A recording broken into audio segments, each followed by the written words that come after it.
Olá, alunos e alunas de fenômenos eletromagnéticos. Bem-vindos e bem-vindas à lição número 4 da semana de potencial elétrico.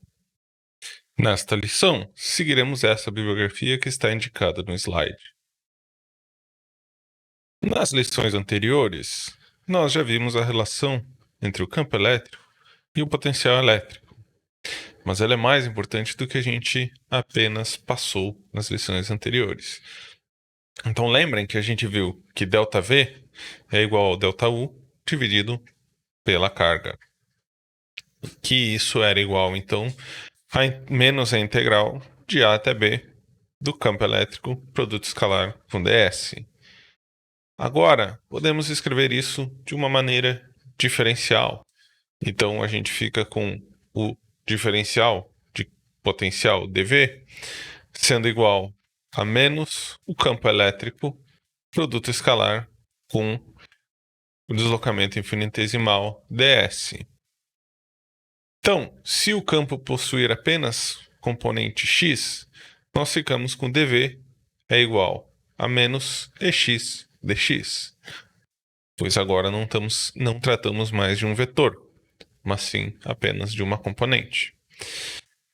Então, se isolarmos o campo Ex, a gente fica com Ex é igual a menos dV dx.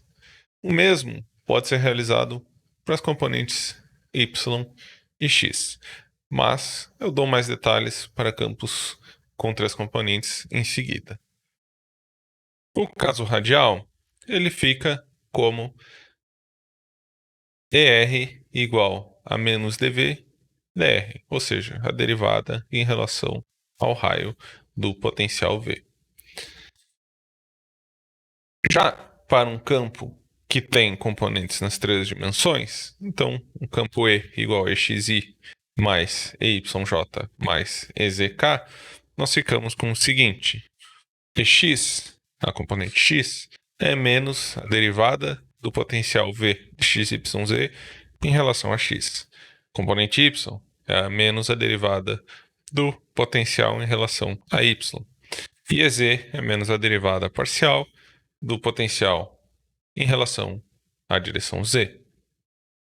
Podemos lembrar das disciplinas de matemática da definição do gradiente. O gradiente, que é esse nabla, ele é igual à derivada parcial em relação a x na direção y, a derivada parcial em relação a y na direção j e a derivada parcial em relação a z na direção k.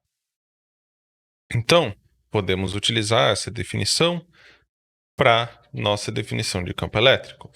Basicamente, então, o gradiente do potencial, que depende de x, y e z, ele é igual à derivada parcial do potencial em relação à variável x na direção y, a derivada do potencial em relação à variável y na direção j, e a derivada do potencial em relação à variável z na direção k. Então, utilizando o que a gente acabou de definir para um campo em qualquer direção cartesiana, a gente fica com o campo elétrico E é igual a menos o gradiente do potencial V. E isso, na verdade, pode ser extrapolado para qualquer sistema de coordenadas.